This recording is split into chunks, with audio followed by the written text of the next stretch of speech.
véritable Dieu, le Tout-Puissant au-dessus de tout. C'est toi que nous chantons, c'est toi que nous célébrons, parce que tu es digne. Tu es digne, Seigneur, d'être chanté vraiment de tout notre cœur. Nous voulons te dire que dans les cieux, sur la terre et sous la terre, il n'y a pas un Dieu comme toi, il y a seulement toi que nous voulons, Seigneur, adorer, nous voulons se prosterner. Parce que hors de toi, il n'y en a pas un grand Dieu comme toi, Seigneur. Nous n'avons pas un autre Dieu que toi, le Dieu du ciel et de la terre, le Dieu qui nous a créés à son image. Raison pour laquelle ce matin, nous retournons vers toi, Seigneur, toute la reconnaissance, parce que tu nous as créés à ton image. Et l'image de Dieu vient te célébrer. Et l'Esprit qui est en nous veut t'adorer. Pour te dire combien tu es bon, combien tu es merveilleux. À passer à l'homme, à lui donner le souffle. Ce matin, Seigneur, nous nous tenons, Seigneur, dans ce sanctuaire, Seigneur, pour te dire que tu es le grand Dieu. Que tu es le grand Seigneur, le grand maître de l'univers. C'est toi, Seigneur, que nous adorons. C'est toi que nous élevons, Seigneur. De tout notre cœur, nous inclinons, Seigneur. Nous nous inclinons, nous nous abaissons. Nous nous abaissons devant toi. Le Dieu grand et puissant. C'est toi, Seigneur, que nous avons besoin, Seigneur, ce matin. Merci encore, Seigneur, pour nos cœurs qui sont disponibles à t'écouter, Seigneur. Merci, Seigneur, parce que tu connais chacun de nous. Tu connais chaque personne qui a quitté sa maison, Seigneur, pour venir dans ta présence, Seigneur. Certainement, Seigneur, tu as quelque chose pour cette personne. Cette personne qui a ouvert son cœur pour te recevoir. Car ta parole me dit, ta parole à toi est une sémence incorruptible. Quand elle tombe à terre, dans une terre fertile, elle porte du fruit. Seigneur, ce matin, je prie que cette parole, que l'ennemi ne puisse pas la voler, qu'elle puisse porter des fruits dans nos vies, des fruits dignes de la repentance, parce que Jésus revient bientôt. Dans le nom puissant de Jésus, que j'ai ainsi prié. Amen. Merci, équipe de louanges. Merci, merci, prenez place. Ce matin, je vais parler d'un sujet, le pasteur m'a déjà précédé, donc je vais parler de la discipline. C'est vrai, on a mis ça, on avait dit c'est une année de la discipline. Vous savez, bien aimé, notre Dieu est un Dieu d'ordre. Amen. Notre Dieu est un Dieu d'ordre. Il n'est pas un Dieu de désordre. Parce que là où règne le désordre, Dieu n'est pas là. Alléluia. Nous allons nous référer par un verset biblique qui va nous inspirer et puis on va voir comment le Saint-Esprit va nous guider à expliquer cette parole. Nous allons aller dans Marc, comme c'est écrit là-bas, 6:39. On va essayer parce que je pense que depuis qu'on a commencé, c'est la première fois qu'on va commencer les séries sur l'ordre divin ou la discipline divine. Amen.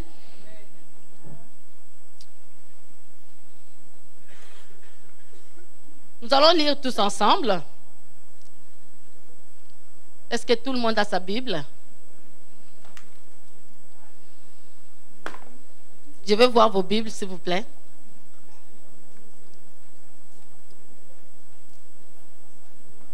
Même si c'est dans une tablette ou téléphone, tu peux montrer. Montre à Dieu ta Bible. Amen. Au milieu ici, il n'y a personne. Hey. D'accord. Et là-bas? Mireille? D'accord. D'accord. Amen. Amen. Alors, il leur commandant de les faire tous asseoir par groupe sur l'herbe. On y va? Et ils s'assirent par rangées de 100 et 50 et de 50. Il prit les 5 pains et les 2 poissons et leva les yeux vers le ciel. Il rendit grâce. Puis il rompit les pains et les donna aux disciples, afin qu'ils les distribuât à la foule. Entre tous. Tous mangèrent, firent rassasiés. Et l'on apporta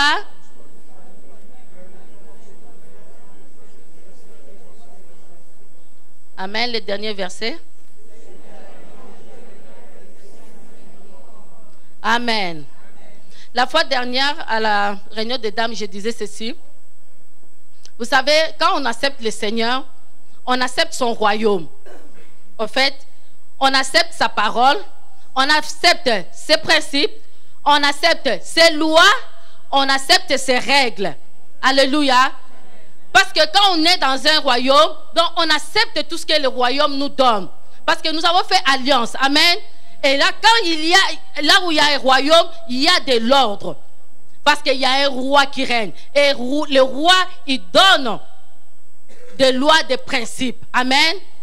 Alors, je donnais l'exemple d'une femme, maîtresse de maison, qui a ses enfants, qui dit à ses enfants, dans ma maison n'est pas une poubelle, ma maison n'est pas un poulailler, comme on dit, ma maison est faite pour avoir de l'ordre.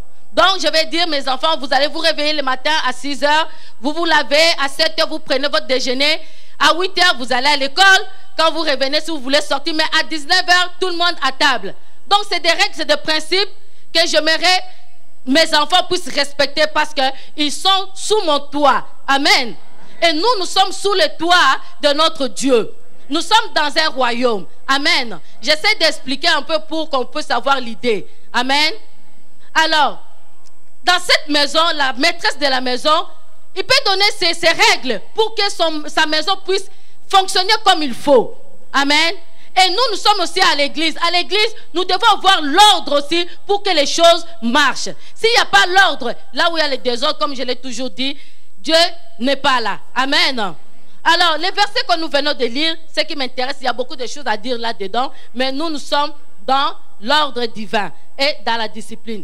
Le Seigneur leur demanda, il commanda. Écoutez-moi bien. C'est le Seigneur qui commanda. Donc, les chefs d'armée, les chefs commandant en chef, il commande. Il demande, faites-les asseoir. Pas n'importe où. Il a bien précisé où il faut le faire asseoir. Amen. Il y a une différence. Regardez bien. Il leur demande, faites-les asseoir sur l'herbe verte. Moi, je vais interpeller cela. L'herbe verte, c'est sur le pâturage. Sur les verts pâturages. L'herbe verte, ça signifie là où la bénédiction coule. Parce que quand c'est vert, ça symbolise la verdure de Dieu. Amen. Amen. Donc à l'église, nous sommes là sur une herbe verte pour recevoir la bénédiction de Dieu.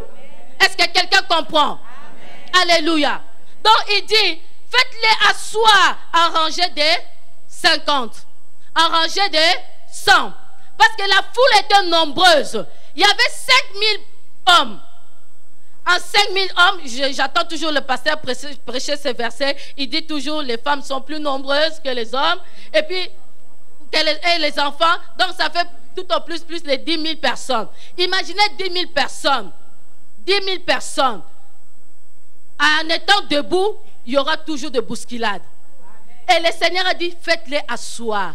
Asseoir, c'est synonyme de...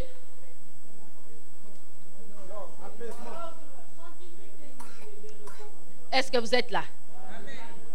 Synonyme de calme, pas de désordre. Parce que quand on est debout, imaginez les enfants à l'école, quand ils sont debout, tout le monde court par-ci, par-là. C'est difficile pour les mettre en ordre. Donc il faut le faire asseoir. Tu sais que là, il y a 10 personnes, là, il y a 10 enfants. Et regardez bien ceux qui travaillent à l'école. Quand vous sortez avec les enfants, vous savez vous-même, hein, il faut les mettre ensemble. Sinon, vous allez perdre certains enfants. Amen. Alors, la Bible me dit, fais-les asseoir en rangée de 50, en rangée de 100. Et les disciples ont fait exactement comme Jésus avait leur demandé. Parce que d'abord, s'asseoir et le miracle vient après. S'asseoir, la bénédiction vient après. Tant qu'ils étaient debout, bien aimé, ce matin quand j'étais dans l'auto, j'ai oublié même de demander au pasteur, c'est un miracle qui était comme pour tout le monde.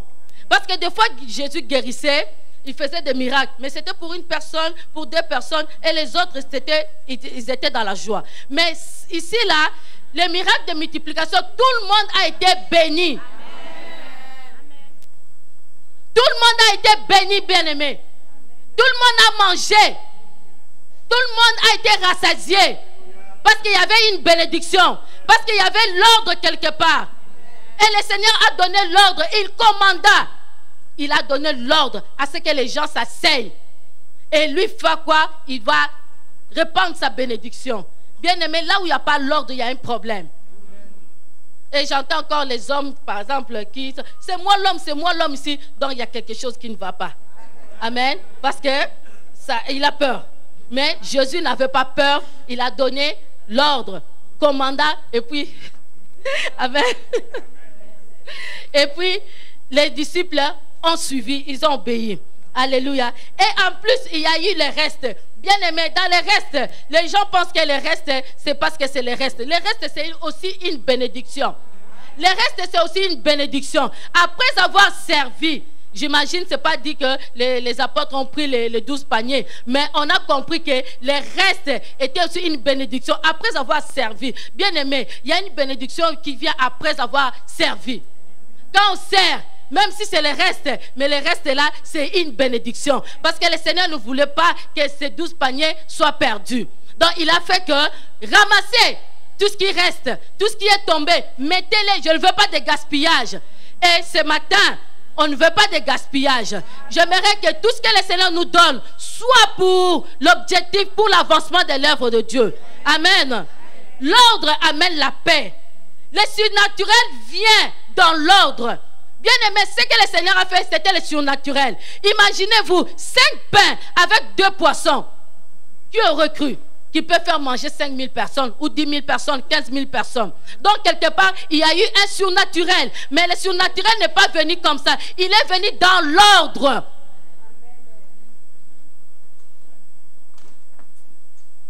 Est-ce que quelqu'un est là? L'ordre a amené la bénédiction. L'ordre a amené la paix. L'ordre a amené la sécurité. L'ordre a amené la joie. L'ordre a amené la bénédiction, le miracle. Bien aimé, l'ordre est très très important dans nos vies et dans l'église. On y va quelque part. 1 Thessaloniciens 4:1.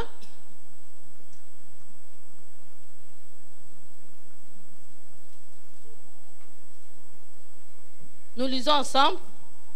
Au reste, frères, puisque vous avez appris de nous, vous devez vous conduire. Écoutez bien, vous conduire, arrêtez-vous là. Vous conduire et plaire à Dieu. Comment vous conduire? Il dit, au reste, frères, ce n'est pas la fin du verset, mais il dit, après toutes ces choses, mais retenez ceci. Puisque vous avez appris de nous comment vous devez vous conduire et plaire à Dieu, et c'est là ce que vous faites. Nous vous prions et nous vous conjurons au nom du Seigneur Jésus de marcher à cet égard, de progrès à progrès. Donc il y a une façon de se conduire et à plaire à Dieu. Amen. Il y a une façon de se conduire dans la maison de Dieu. On ne peut pas se conduire n'importe comment. Nous avons une conduite. Et cette conduite-là doit plaire à Dieu. Si cette conduite-là n'est pas bonne, elle ne peut pas plaire à Dieu. Amen. Amen. Alors, parce que nous parlons de la discipline, on va aller voir dans 1 Timothée 3, 14 à 15. La discipline. Qu'est-ce que la discipline? C'est l'ensemble des règles de conduite d'un groupe. Alléluia. C'est une soumission à cet ensemble de règles. Le contraire de la discipline, c'est l'indiscipline. Il y a vraiment des gens qui n'aiment pas la discipline. Il y a des gens qui n'aiment pas la discipline. Ils sont tellement indisciplinés, quand on veut leur montrer la discipline, c'est tellement difficile pour eux. Mais nous sommes là ce matin pour apprendre. Nous sommes là ce matin pour recevoir quelque chose de la part de Dieu. J'ai écrit ces choses avec l'espérance d'aller bientôt vers toi. C'est l'apôtre Paul qui écrit à Timothée, son fils. Le verset qui suit. Mais afin que tu saches, si je tarde, comment il faut se conduire dans la maison de Dieu. comment il faut se conduire dans la maison de Dieu. On sous-entend que dans la maison de Dieu, il y a une conduite digne. Dans la maison de Dieu, il y a une conduite. L'apôtre Paul est en train d'encourager son fils spirituel, Timothée, de lui dire, si je tarde, si je ne viens pas au temps que j'ai prévu, regarde comment tu vas te conduire. Il y a une conduite dans la maison de Dieu. Comment il faut se conduire dans la maison de Dieu, qui est l'église de Dieu vivant. La colonne est l'appui de la vérité. Bien-aimé, l'église du Dieu vivant. L'histoire des églises a fait beaucoup de polémiques, bien-aimés. Les gens disaient à un certain moment, non, il ne faut pas aller dans les églises, il faut rester à la maison, l'histoire des églises sont finies. Non, bien-aimés, l'église vivante de Dieu est une colonne et l'appui de la vérité, bien-aimés. La colonne, c'est pour soutenir. C'est pour soutenir. L'église, c'est pour nous soutenir dans la prière, dans la parole. C'est très important de venir dans l'église pour être soutenu. Parce que l'église ne peut pas mourir. L'église ne peut pas tomber. L'église doit être forte pour soutenir ceux qui sont faibles. Et l'appui de la vérité. L'appui de la vérité. L'église est l'appui. C'est très important, bien-aimé, de savoir quand tu quittes ta maison, tu viens ici, tu ne viens pas à 20. Tu ne viens pas perdre ton temps pour rien. Parce qu'elle est la colonne, et l'appui de la vérité qui est la parole de Dieu, bien-aimé. Il y a une conduite. Il y a une conduite. On ne peut pas se conduire n'importe comment dans la maison de Dieu.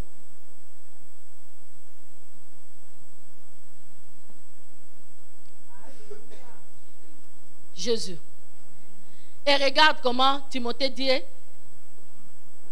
parle encore, Paul parle encore à Timothée 4, 11, 12. Je vous donne des versets, puis je vais commencer à expliquer. Déclare ces choses. Toujours, c'est Paul qui parle à Timothée. Bien-aimé, les épîtres là, c'est pour l'église. C'est pour l'église. Ce n'est pas pour les gens du dehors. Donc c'est pour les gens qui sont dans la maison. Déclare ces choses et enseigne-les. C'est ça que je suis en train de faire. Que personne ne méprise ta jeunesse. Je ne suis pas là. Mais sois un modèle pour les fidèles. En parole, en conduite, en charité, en foi et en pureté. Nous devons être des modèles bien-aimés.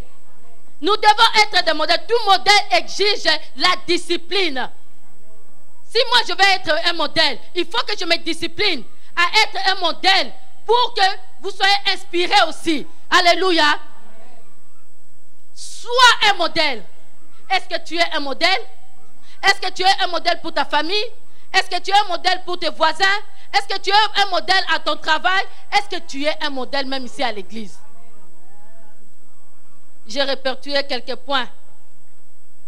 Alléluia. Pour être des modèles. Pour plaire à Dieu. Pour être distingués. Nous avons besoin d'être des modèles. Mais comment nous devons être des modèles? Alléluia. En se soumettant. En se soumettant, bien aimé, je vais parler ce matin. Les gens dans l'église n'aiment pas se soumettre. Regarde ici la parole que nous avons lue. Jésus dit, faites-les asseoir en groupe de 100, de 50. Tout le monde a obéi. Mais la soumission est quelque chose dans l'église qui est compliqué. Quand on dit telle chose, les gens ne respectent pas. Tout à l'heure, le pasteur parlait pour les retards. Je l'avais comme exemple dans ma tête. Merci, pasteur. Les gens viennent à l'église comme si ils allaient au marché. Excusez-moi, c'est la discipline. On sait que les cultes commencent à 9 h. Nous avons donné rendez-vous à notre Dieu. Le Saint-Esprit est là. Dieu le Père est là. Dieu le Fils est là. Les anges aussi sont là, en train de nous attendre. Et puis toi, bonnement, et puis 9 h, 9h10, 9h20, 9h30, 9h40, 10 h, tu commences à venir à l'église. Si c'était Harper, est-ce que tu arriveras en retard? Ça, c'est un désordre. Les cultes commencent à 9h, ils commencent pas à 9h30. Si tu travailles à Bell Canada et que tu arrives à 9h30, on va te foutre dehors. Parce qu'on a dit dans le royaume de Dieu, il y a des principes. Mais quand tu n'obéis pas, il y a des conséquences. Dans ma maison, quand je donne l'ordre, quand on n'obéit pas, il y a des conséquences. Non, je ne parle pas pour mon mari, je parle pour mes enfants. Amen. Il y a des conséquences. Bien aimé, quand nous venons à l'église, soyons sérieux. Soyons sérieux. Soyons éduqués. Soyons sérieux. On ne peut pas venir dans la maison de Dieu, tu sais que le culte commence à 9h. Toi, tu arrives tout bonnement, comme si de rien n'était. Et puis tu rentres là, comme cela. Moi, quand je suis arrêté, je suis mal à l'aise. Je suis très mal à l'aise. Le Saint-Esprit me reproche. Nous allons travailler ensemble. Amen. Cette année, c'est une année de discipline. Donc, on va changer nos habitudes. Amen. Alléluia. Il y a une chose aussi. Il y a tellement de choses. Mais je vais parler l'essentiel. La sainteté dans l'église. La Bible dit, mais puisque celui qui est appelé saint, vous aussi soyez saints dans toute votre conduite. Selon celle qui est écrit, vous serez saints car je suis saint. Celui qui vous a appelé est saint. Bien aimé, nous devons revêtir la sainteté. Nous devons revêtir la sainteté. Je vois, la Bible dit que nous sommes saints comme lui il est saint. Je comprends, nous sommes saints en Jésus. Personne n'est comme saint, saint, 3 fois saint. C'est seulement Jésus qui est le 3 fois saint. Mais nous allons, c'est un processus. C'est un processus que nous parcourons. Nous voulons ressembler à notre Père qui est saint. Nous ne pouvons pas nous présenter dans la maison de Dieu n'importe comment, avec les cœurs remplis de choses, avec des rancines, avec des jalousies, avec des haines. Même si la sainteté, on peut le voir aussi extérieurement, mais intérieurement. Moi, je parle d'abord à l'intérieur, et puis on aura le temps pour faire les choses aussi. On va parler de l'extérieur. Nous devons être saints. En nous présentant devant Dieu, il dit, soyez saints comme moi je suis saint. Et quand tu te présentes devant lui, tu dois amener ton cœur avec toute la sainteté. Donc je vais dire, quand tu appliques le sang de Jésus, ou que tu as fait quelque chose, demande pardon. Ça c'est un désordre dans le cœur. Ça c'est un désordre dans nos vies. Manque de sainteté. Manque de sainteté. Les gens viennent n'importe comment, comme si nous allons dans un poulailler. Et ça ne marche pas, bien-aimés. Ça ne marche pas. Nous sommes là en train de nous critiquer. Nous sommes là en train de parler les unes les autres. Nous sommes là en train de parler qui a fait quoi, qui a fait qui. Qui a fait qui a fait quoi. Amen. Vous comprenez ce que je veux dire. Il y a tellement la médisance entre nous. Et Dieu n'aime pas ces désordres. C'est des désordres. Même si la personne est calme là, mais c'est vraiment la haine qui est dans son cœur. Et des fois, on peut voir ça devant sa face. Alléluia. C'est pas normal. L'ordre divin. Nous devons être en ordre spirituellement. Nous devons être propres dans notre cœur pour nous présenter devant le roi des rois. Quand nous venons aussi dans les sanctuaires, on niaise pas avec ces sanctuaires. Dieu est là, bien-aimé. Dieu est là. C'est pas parce qu'on ne le voit pas que Dieu n'est pas là. Dieu est là. Et il sonde les cœurs et les reins. Et c'est pour cela que nous voyons des fois les bénédictions qui traînent. Parce que nous-mêmes, nous les retardons. Pourquoi? Parce que celui-là, il m'a fait mal, je ne veux pas lui pardonner. Celui-là, il a parlé mal de moi. Bien-aimé, quand est-ce qu'on va grandir? Il y a tellement de bébés là à l'église. Les gens ne veulent pas grandir. Laissez ça aux bébés spirituels. On a parlé de moi. Pasteur a prêché mon nom. Et puis, si le pasteur a prêché ton nom, ton exemple, c'est pour ton bien. Pourquoi tu vas te fâcher? Pourquoi tu vas te fâcher? Laissons-nous prêcher la parole comme il se doit. Laissons-nous prêcher la parole comme il se doit. C'est pas parce que je parle de quelque chose, directement tu te sens lésé. Ah, certainement c'est moi. Quand est-ce que tu vas grandir? 5 ans, 10 ans à l'église. Tu es toujours bébé Lala. Tu veux qu'on parle que de toi, qu'on tourne que sur toi. Bien-aimés, grandissons. Laissez ces choses-là pour les bébés. Les bébés, quand je dis les bébés, c'est qui viennent au Seigneur récemment. C'est eux qui peuvent avoir ce comportement. Mais nous qui avons déjà 5 ans, 10 ans dans le Seigneur, 20 ans même, mais nous tournons en rond. Nous faisons la même chose. Tu veux que tout tourne autour de toi. Si on ne parle pas de toi, on ne m'a pas dit bonjour. On ne m'a pas dit bonjour. Quelqu'un m'a mal regardé. Mais là, quelqu'un n'a pas dit bonjour. Où est le problème si tu ne m'as pas dit bonjour? Il faut que nous grandissions, bien-aimés. Nous devons rentrer la discipline dans nos vies, bien-aimés. Ça, c'est des choses très importantes. Des fois, on trouve ça banal, mais c'est très important. Nous devons grandir. Toujours des plaintes par-ci, toujours des plaintes par-là. Et puis, nous ne voulons pas grandir, bien-aimés. Ça, là, je vais insister. Je veux que nous quittons. Je déclare à ce matin que tu ne restes plus bébé Lala, que tu montes à un niveau de gloire afin que la main de l'Éternel se manifeste dans ta vie. Grandissons, bien-aimés. Vous parlez des uns des autres, les choses que tu ne connais même pas, tu n'as pas vu, mais tu commences à parler comme si tu étais là présente.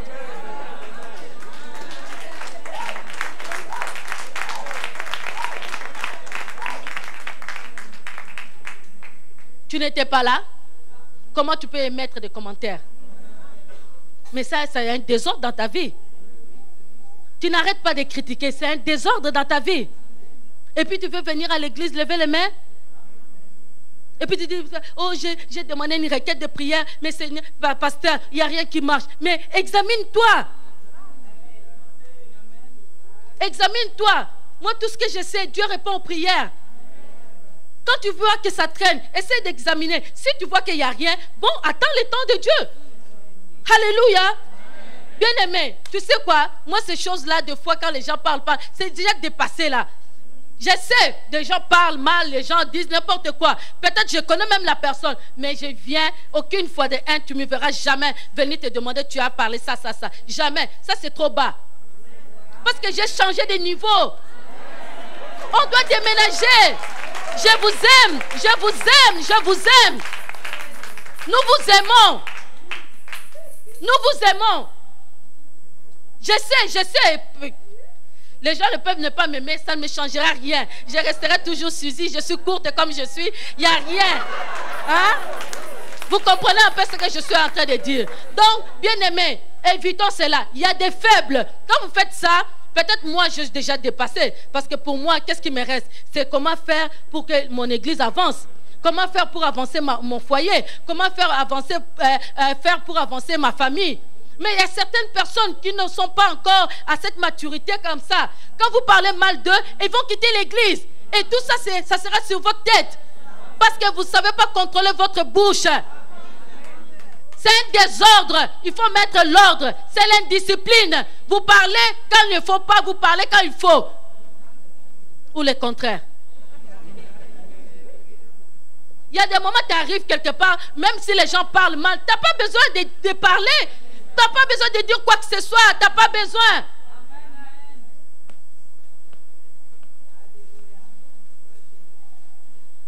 Alléluia. Gloire au Seigneur. Alléluia.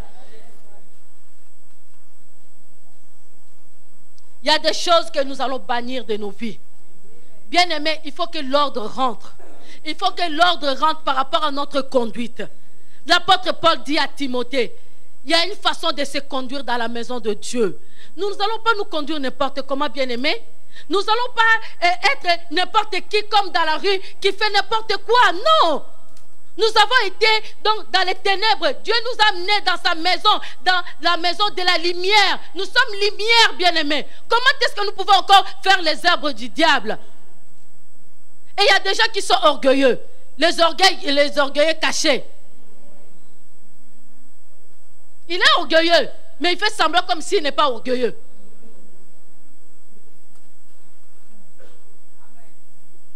Aujourd'hui, les écailles vont tomber. Amen.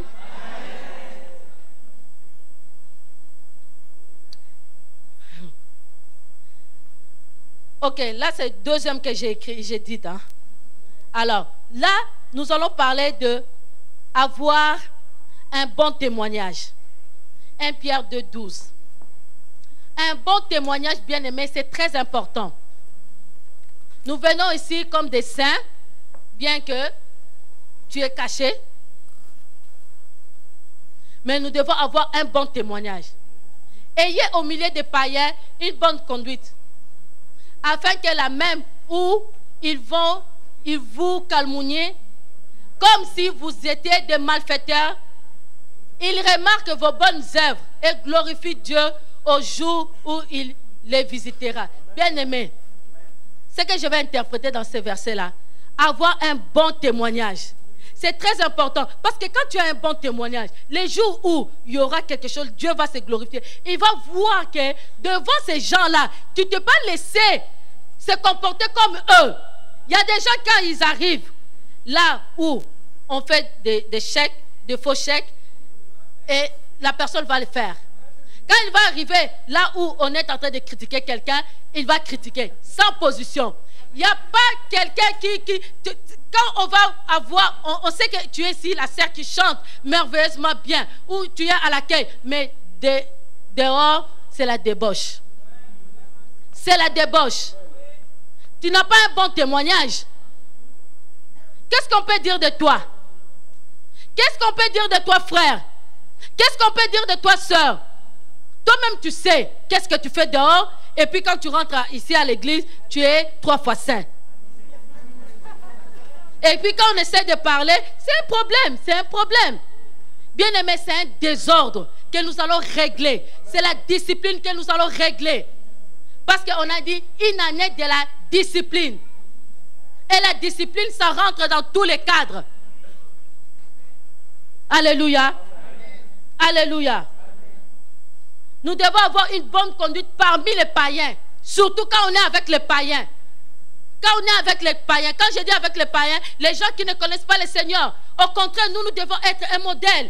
Quand ils nous voient, ils se disent, ah, mais pourquoi toi tu es comme ça? Pourquoi tu ne parles pas? Pourquoi tu ne fais pas comme nous? Ils disent, non, non, non, non, non, non, je ne peux pas faire comme vous parce que moi, je ne suis pas comme vous, je suis différent. Pourquoi tu es différent? Et à ce moment-là, tu vas glisser comment leur parler de Jésus, comment leur présenter la parole de Dieu.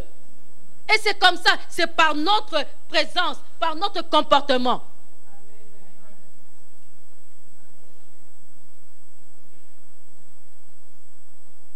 Il n'y a pas beaucoup d'amen, hein? Amen. Amen. Parce qu'il n'y a pas la bénédiction. Il y a la bénédiction après ça.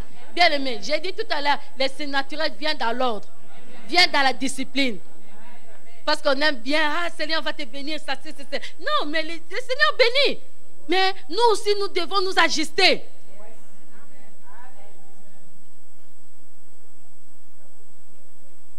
L'honnêteté. Il y a maintenant peu de gens qui sont honnêtes. Même dans nos foyers. Si l'homme commence à toucher les millions, c'est fini. Tu ne peux plus le contrôler. Pas dans le mauvais sens. Mais tu ne peux plus rien savoir de lui. Pourquoi? Parce qu'il a beaucoup d'argent, il fait maintenant ce qu'il veut. Non, ça ne marche pas comme ça. Quand vous n'avez rien, ou un peu là, c'était comme chérie, on va mettre ensemble. Mais maintenant, quand tu as des millions, la femme ne peut plus rien savoir. Parce qu'elle manque d'honnêteté. Manque d'honnêteté.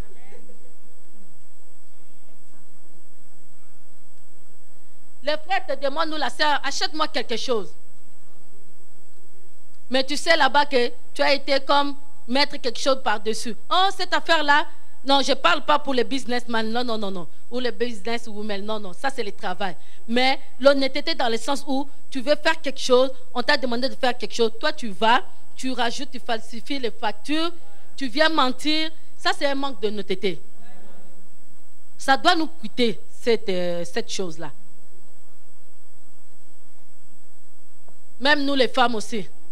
ton mari t'a donné 500 $ pour faire ceci, cela. Tu viens, oh chérie, tu sais quoi, l'argent, il n'y avait pas assez. Voilà, j'ai acheté pour 200 $, pour 300 $, et maintenant, je n'ai plus rien. Non. Dis-toi seulement, chérie, j'ai vu un boucle d'oreille qui m'a plu, j'ai pris et puis voilà. Et c'est tout. Pourquoi ne pas être honnête?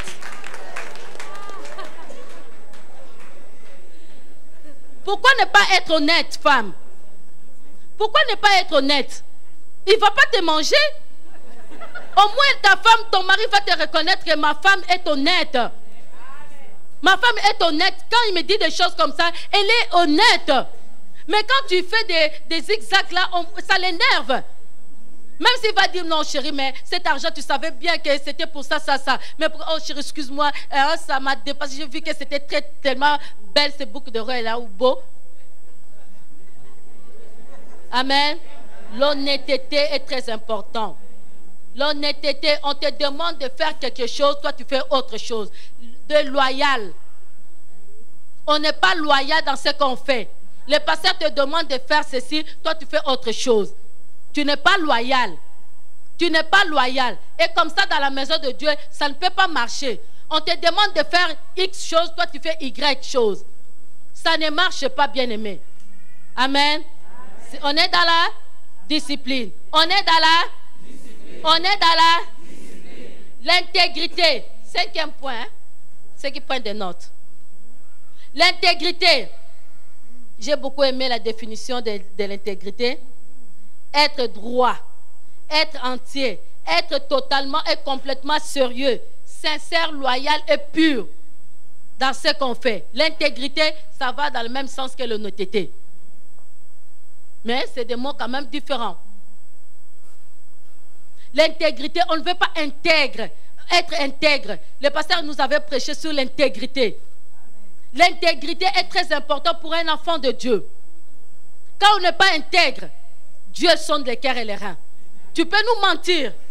Tu peux faire semblant. Mais Dieu te voit. Tu ne peux pas faire semblant devant Dieu. Ce que tu fais dehors, ce que tu fais intérieur, ce que tu fais je ne sais où, le Seigneur te voit. Ce que tu fais là, tu vas les récolter. Ce que tu auras sémé, tu vas les récolter. La Bible dit, ne vous y trompez point. Ce qu'un homme aura sémé, il va les récolter. Il va les récolter. Parce que ce n'est pas de bonnes semences. Alléluia. Alléluia. La jalousie. Jacques 3,16. On va lire ces versets-là, c'est très important. Car là où il y a un zèle amer, un esprit de dispute, il y a du désordre et toutes sortes de mauvaises actions. Bien aimé, écoutez bien moi. Écoutez ça. Car là où il y a un zèle amer, il y a des gens qui ont des zèles amers. Des zèles amers. À l'église même. Tu les vois faire des choses, mais c'est un zèle amer. Il est zélé, mais il est zélé d'une mauvaise façon. Il est animé par un mauvais esprit de zèle. Il faut détecter ces personnes-là. Il est en train de faire quelque chose, mais à l'intérieur de lui, il est amer. Il fait les choses à contre-cœur, mais il les fait quand même. Ces gens-là sont là, ils ne quittent même pas l'église, ils sont là. Il n'est pas content, mais il est là. Et ceux qui ne sont pas contents pour de vrai là, ils les disent, ah ben si tu n'es pas content, vas-y, vas-y. Mais tandis que toi-même tu n'es pas content, tu es là.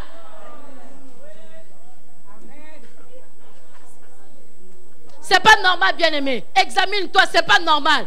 Répands-toi, c'est pas normal, bien-aimé. Nous voulons bâtir l'œuvre de Dieu. Et l'œuvre de Dieu ne se bâtit pas seule. J'ai besoin de vous, vous avez besoin de moi. J'ai besoin de mon pasteur a besoin de nous aussi. Parce qu'il doit avoir un leader, il doit avoir un Moïse quelque part. Alors si nous sommes ensemble, il y a des autres, les uns qui ont des zèles amers, bien aimés, c'est pas bon, il faut se repentir.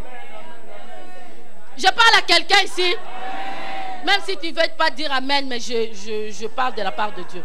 Je suis désolé. Un esprit de dispute. Tout le temps tu fais les disputes. N'importe quoi, tu veux les disputes. Pourquoi tu veux tout le temps les disputes dans la maison de Dieu? Est-ce que tu penses que tout le monde qui quitte leur maison, ils ont besoin de disputes? Ils ont besoin de t'entendre crier? Ils ont besoin de te voir, toi, si tu es la dame de fer ou tu es le monsieur de fer. Nous sommes là pour Jésus. Nous sommes là pour notre pasteur. Je disais, nous sommes là pour le pasteur aussi. Parce que si lui n'était pas là, on ne serait pas là. Qui est avec moi? Un esprit de dispute. Arrêtons cela, bien-aimé. C'est ton bébé. Grandissons, mûrissons. S'il y a quelque chose que tu ne comprends pas, va voir la personne. Mais au lieu de disputer tout le temps, on te connaît déjà quelqu'un qui dispute tout le temps. Et tu n'as plus de considération.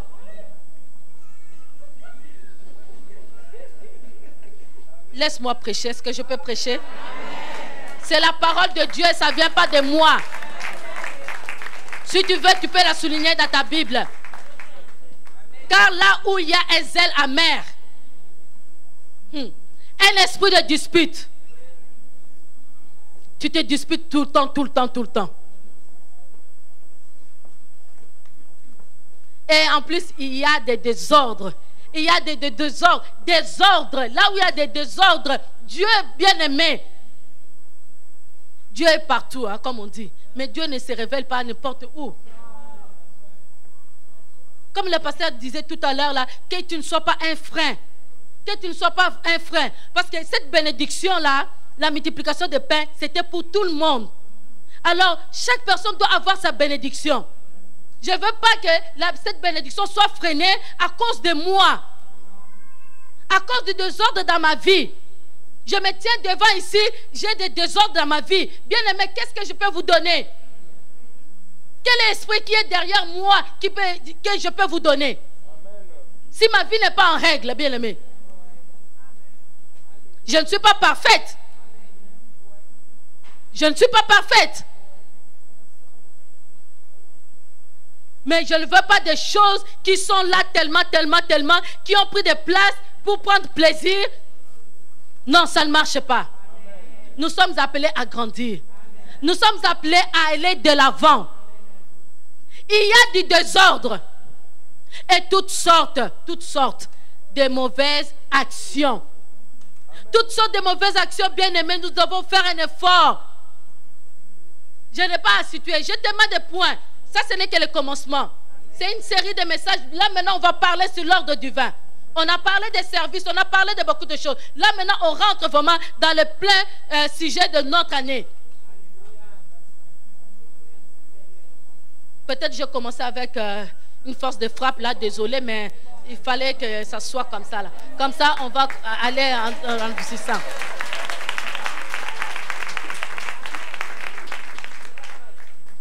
J'ai quand même eu des acclamations. Amen, Seigneur. Je me disais, parce qu'il est déjà 52, j'en ai plein, je vais aller tout doucement, il faut que je me garde, je ne veux pas tout donner. Nous devons faire nettoyer nos vies. Nous devons marcher dans la discipline. Nous devons marcher dans la soumission. Nous devons marcher dans la maturité, dans l'intégrité que j'ai dit. Les autres points, je vais les garder. Nous allons travailler. Les derniers versets que je vais lire pour clôturer. 1 Thessaloniciens. Prenez ces versets-là, c'est très important. Des fois, ceux qui écrivent, évidemment. 5, 14.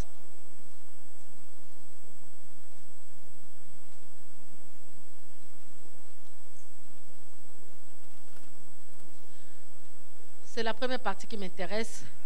Nous vous prions aussi. Je vous prie aussi, frères et sœurs. Avertissez ceux qui vivent dans... La Bible dit quoi? Avertissez, bien-aimés. Avertissez. Je vous avertis. Ce matin, je viens avertir vous et moi. Ceux qui sont dans les désordres. Ce n'est pas une part d'héritage pour toi. Parce que Dieu veut ce matin que tu changes. Dieu veut ce matin que tu te conformes pas selon le monde. Dieu veut que ce matin, que ton cœur soit pur, saint, afin que la bénédiction, le miracle puisse couler. La bénédiction a eu lieu après avoir eu l'ordre, pas avant. Il commanda, Jésus commanda de les faire asseoir. Asseyez-vous dans la parole, asseyez-vous dans l'église, écoutez la parole qui est la colonne, l'appui véritable. Bien-aimés, asseyons-nous dans la parole. Nous ne devons pas être debout, vacillants, on ne sait pas qu'est-ce qu'on veut. Non, nous devons être assis et assises dans la parole. Nous devons être enracinés, comme la sœur Olga aime toujours dire. Enracinés dans la parole. Nous devons connaître la parole pour marcher dans la sainteté, pour marcher dans l'intégrité, pour marcher dans l'honnêteté, bien-aimés, pour marcher dans la soumission. De nos jours, les gens ne veulent plus la soumission. Les gens ne veulent pas suivre.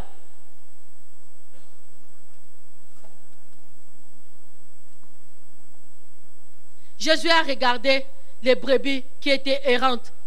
Il n'y avait pas de troupeaux qui étaient errantes. Il n'y avait pas un berger pour eux. Il n'y avait pas un berger pour eux. Nous étions errantes. Mais Jésus-Christ a pris la forme humaine afin qu'il vienne nous donner une direction. Afin qu'il vienne mettre l'ordre de ta vie. J'étais dans le désordre quand j'étais dans le monde. Maintenant, je suis en Jésus. Vous voulez que je marche encore dans le désordre? Où est la puissance de la résurrection? Où est la puissance de la parole qui transforme? Nous sommes en train de faire quoi? Nous sommes en train de biaiser notre Dieu ou quoi? Notre Dieu est saint. Notre Dieu est saint. Ils veulent que ceux qui le suivent soient saints aussi. Ce matin, que Dieu puisse te toucher. Là où tu es, examine-toi. Ce matin, si tu étais dans toutes ces choses, que je ne vais pas tout énumérer, des jours à venir, j'en parlerai encore. Et ce matin, c'est une décision. Répands-toi. Rejette toutes ces choses-là, afin que la bénédiction de Dieu puisse couler dans cette maison. Et ceux qui ont besoin de cette bénédiction, qu'ils ne soient pas freinés à cause de toi. Nous avons des choses que nous avons demandées à Dieu. Nous avons des choses qu'on attend depuis longtemps de la part de Dieu. Mais peut-être on ne les reçoit pas parce qu'il y a des gens qui vivent encore n'importe comment, dans le désordre. Oui, il y a des bénédictions individuelles, mais celui-là, c'était une bénédiction générale. Il y a des bénédictions aussi générales. Pourquoi tu veux attarder cette bénédiction générale? Il y a des gens qui ont de mauvais témoignages, même que les gens puissent savoir que, tu vas à Christ en action, là, tel qui prie là-bas, je ne viendrai pas. Tu es un obstacle. Tu es un obstacle, bien-aimé. Est-ce que tu te rends compte de ça? La personne qui devait être sauvée au travers de ce ministère, il ne peut pas venir parce qu'il y a toi qui es la dame de fer, il n'y a que toi qui est comme... Merci Seigneur. Sois béni. Nous allons fermer nos yeux. Nous allons dire merci au Seigneur. Saint-Esprit, merci parce que tu me connais. Saint-Esprit, merci parce que tu m'as parlé. Saint-Esprit, merci parce que c'est un matin de victoire. Parce que je ne veux pas être bloqué par quoi que ce soit. Les désordres dans ma vie, je les mets dehors. L'indiscipline, je les mets dehors. J'ai besoin de ton ordre, l'ordre divin dans ma vie, afin que la pleine bénédiction puisse tomber sur ma vie, sur ma famille et dans mon église. Saint-Esprit, j'abandonne chaque personne dans ce lieu. Chaque femme, chaque enfant, chaque femme, chaque homme. Seigneur, que tu étends ta main. Seigneur, c'est ceux qui se sont reconnus dans cela. Oh Père, je te prie afin que Seigneur, ta grâce, ton sang puisse nous purifier, puisse nous pardonner, afin que nous ayons, Seigneur, la pleine bénédiction qui vient de toi. Car le surnaturel vient dans l'ordre. La bénédiction vient dans l'ordre. Seigneur, le miracle vient dans l'ordre. C'est pour ça que ce matin, je vais déclarer que la pleine bénédiction maintenant tombe dans cette église. Que nous puissions palper ce qui traînait, ce qui était impossible. Que cela devienne possible parce que nous avons mis nos vies en règle. Merci Seigneur. Fermons nos yeux. Je vais lancer l'appel. Si ce matin tu es venu pour la première fois ou que tu ne connais pas le Seigneur Jésus, la Bible dit, il est là, il est venu pour toi, il a donné sa vie pour toi, afin que quiconque croit en lui ne périsse pas, mais qu'il ait la vie éternelle. Bien-aimé, pour aller au ciel, c'est la vie éternelle. Il n'y a pas une autre vie, Seigneur. Il n'y a pas une autre vie, il n'y a que la vie éternelle. Alors s'il y a quelqu'un dans la salle qui veut dire à Jésus, Jésus, viens dans mon cœur, prends ma vie, lave-moi, pardonne mon péché et lave-moi par ton sang. S'il y a quelqu'un dans cette salle, si tu as invité quelqu'un et que cette personne-là ne connaît pas le Seigneur, aide-les. Aide-les. Aide-les parce que ce matin, c'est son matin de grâce. C'est la matinée de grâce pour cette personne. La Bible dit, si tu as honte de lui, lui aussi, il aura honte de toi à son retour. Alors, tout ce que nous savons que Jésus revient, il revient bientôt. Je vais donner le temps. Est-ce que quelqu'un est là? N'aie pas honte. Nous tous qui sommes là, nous avons fait la même chose. Alléluia. Donc si Jésus revient aujourd'hui, oh oui, merci ma soeur. Que Dieu te bénisse. Que Dieu te bénisse. Est-ce que, oh, que Dieu te bénisse encore. Que Dieu te bénisse. Est-ce qu'il y a encore quelqu'un d'autre qui veut s'ajouter? Il y a encore quelqu'un d'autre qui veut s'ajouter? Bien-aimé, si tu entends une voix qui te dit, ne lève pas ta main, sache que ça, cela ne vient pas de Dieu. Cela ne vient pas de Dieu. Défie cette voix. Défie cette voix. Lève ta main. Lève ta main, Dieu te voit. Alléluia. Alléluia. Merci Seigneur. Merci Seigneur. Merci Seigneur. Pasteur, s'il vous plaît. Ok, nous allons faire la prière. Nous allons aider nos bien-aimés qui ont levé la main. Ils n'ont pas eu honte. Ils ont défié le diable. Ils ont levé leurs mains. Parce que sans cela, tu ne peux pas être sauvé. Les moyens par lesquels que tout le monde prend, c'est la voix de Jésus. C'est la voix de Jésus. Il y a un proverbe qui dit, tout chemin mène à Rome, mais tout chemin ne mène pas à Dieu. C'est seulement le chemin de la repentance. Quand tu dis, Jésus vient dans ma vie. Alléluia. Nous allons aider nos bien-aimés à faire cette prière. Quand tu répètes cette prière, fais-le de tout mon cœur, mes sœurs. Faites-le de tout votre cœur, de tout votre cœur. Amen. On répète après moi. Seigneur Jésus, ce matin, j'ai entendu ta parole. Cela a touché mon cœur. Je reconnais que tu es le Fils de Dieu. Tu es celui qui était mort à la croix, enterré. Le troisième jour, Dieu t'a ressuscité d'entre les morts. Maintenant, je viens à toi et je te demande pardon de tout mon péché. Pardonne-moi, lave-moi par ton sang. Inscris mon livre dans les saints livres de vie. Ainsi, je suis sauvé. Je te donne ma vie au nom de Jésus. Amen. Est-ce qu'on peut acclamer le Seigneur? Je peux demander, s'il vous plaît, de venir me serrer la main. S'il vous plaît, ma soeur, je pourrais vous venir. On va les acclamer. C'est un acte vraiment courageux. C'est un acte très courageux.